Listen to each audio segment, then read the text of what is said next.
Hello everyone, welcome to 31 Days of Halloween Down the Red Rabbit Hole. I'm author Lorraine Mace and you may have read some of my books. I hope so, it'd be nice if you did. I have written the D.I. Sterling series. It's a police procedural, 2 standalone psychological thrillers, and I also write novels for children featuring Vlad the Inhaler. Those books have vampires, werewolves and witches, so they are very apt for this time of year. I'm down this dark red rabbit hole to talk to you about 3 episodes in my life, ranging from the terrifyingly dark to the, I hope, darkly funny. These are namely my association with a psychopath, dealing with a malevolent ghost, or possibly 2 ghosts, and finally an embarrassing misunderstanding. I'm going to start with the psychopath. We worked together, and like most, I believe most psychopaths, Malcolm was absolutely charming. He could have charmed the birds out of the trees and was actually very easy to fall in love with, which I did. We met because we worked together, and it was an instant reaction. I was very young at the time. I'm going back probably half a century, maybe not quite as much as that, but you get the idea. After a fairly short period of time, he became very controlling, to the extent that he wanted to tell me when I could go out, who I could go out with, who my friends could be, what I should wear, what I shouldn't wear. And I was living in South Africa at the time with no family around, so gradually he began to take over my life completely.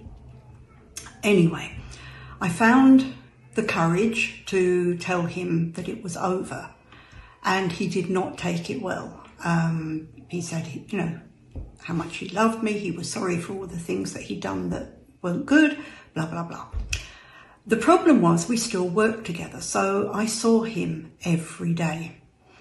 And he would take great delight coming into my office and telling me what time I'd gone to bed the night before. Oh, I saw your lights went off at such and such a time. You went to bed early, or you went to bed late. Or if I went out, he would tell me what time, come in the next day and tell me what time I had arrived home. I did complain about it to my boss, who felt that I was overreacting. I need to explain, this is back in the dark ages when nobody took women's fears seriously about this type of thing. Anyway, the only way out of it was to change jobs, which I did, and I moved away. Eventually, I met a lovely man, a genuinely lovely man. I got married, and I moved into a new home with my husband.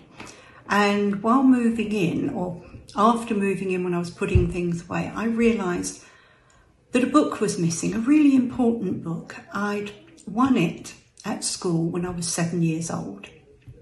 It was called Merry Legs, and the book itself had no value, but from a sentimental point of view, it was priceless. I was sad, but not overly disturbed.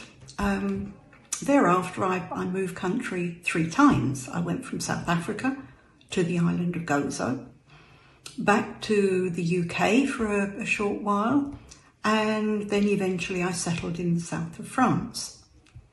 About a year after I'd moved there, I received a parcel through the post. When I opened it, there inside was my book, Merry Legs.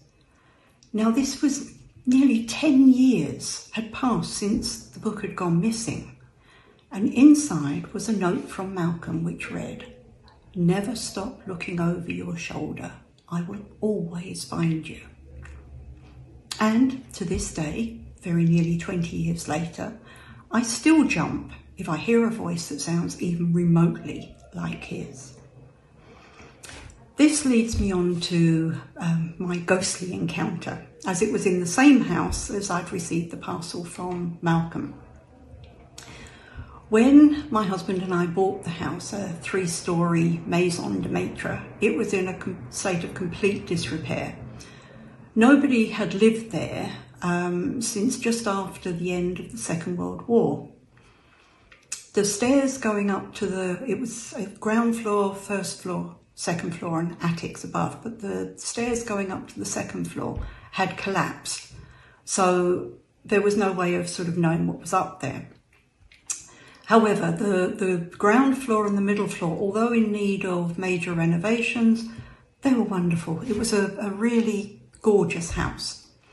So when we moved in, I directed the moving people to take up to the attic any of the boxes that I wasn't able to deal with immediately. So, you know, if they didn't have a designated room, they went up to the attic. The first time I went up there to sort out some of the boxes, I got halfway up that particular flight of stairs and was hit by a sense of hatred so strong it made me feel physically sick. I ran back downstairs and sort of screamed at Derek, you know, I don't know what's going on, and explained what it was. He went up there and felt absolutely nothing. He said there's nothing up there, and blamed my overactive writer's imagination. I tried many times to go up, but I only ever got as far as the middle of the staircase, and I just felt that whatever it was wanted to kill me. It was that strong. It was terrifying. My parents came to visit, and my mother got exactly the same result, but my dad was able to go up there without any problem. My husband at that stage said that it was female hysteria, shared hysteria. No, listeners, I didn't kill him, but I did put his response into one of my books and dealt with him that way. It wasn't nice. Later, my daughter and her boyfriend came to visit, same result.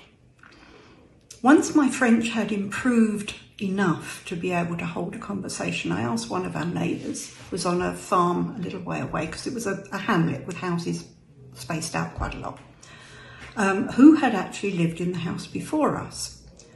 And it turned out that the neighbour's mother had been a young girl during the war, and she was able to tell me the story. There had been a young couple living in the house with a disabled son. During the war, the husband went off to join the resistance and the wife stayed behind and fraternised. She became a collaborator. After the liberation, or when the liberating forces were coming, she disappeared, and everyone believed she had run off with her Nazi lover, taking her young son with her. The husband returned home to find, he went into the house, and he went to the top of the house and he found his young son dead in one of the rooms. He was so distraught he hanged himself, and no one had lived in the house since. I have no idea if the ghost was that of the child or the father who hated women, but I called in the local priest to bless the rooms, and the spirit thereafter allowed me to go upstairs, so I believe whichever it was at peace. And now the darkly funny. The watermill, which was a little way further along, was inhabited by a lovely young couple. And before my French was at the stage where I could actually have a conversation, he came to tell us about a festival that was going to take place in the centre of the village, and that there would be costumes worn. And he was saying, it's Halloween, Halloween, Halloween. Eventually I got him to write it down. It turned out it was Halloween. And so my husband and I and a group of friends, we decided that as Brits, we were going to do our bit, and we turned up in fabulous costumes. I was a witch, my husband was an executioner, We had The Bride of Frankenstein, we had Dracula, you name it, we had brilliant costumes. We arrived, as it said, at 7 o'clock. By 8:30, nothing was happening, but you know, this was France, so not a problem. Eventually, people started to trickle in. Now, we were standing in the middle of a big hall, a group of adults, all dressed in fancy dress. When people started to come in, we realised very quickly the only people in fancy dress were the children. We were the only adults dressed for Halloween. Anyway, that's my darkly amusing. Thank you very much for listening. I hope you enjoyed my chat. As I mentioned at the beginning, I am the author of the D.I. Sterling crime series, and here they are.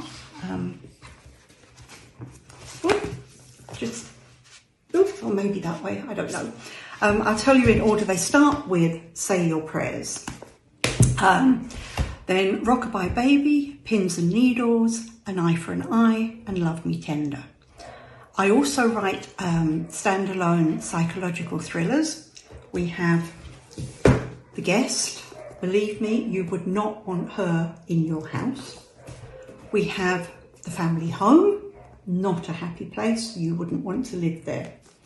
And then my children's books, which are full of dark humour and loved by adults and children alike. There's Vlad the Inhaler, Hero in the Making, and Vlad the Inhaler, Hero at Large. And that's all I have time for. In fact, I've run over a little bit. Thank you for being here with me in this dark little hole. Please follow the Red Rabbit on social media and subscribe. It costs nothing and it makes a big difference to the podcast. It encourages your usual hosts, Envy Peacock and Lisa Shepherd, to continue with their mad ramblings. You can find links, my social media links and links to my books in the show notes, so please do take a look. Happy Halloween.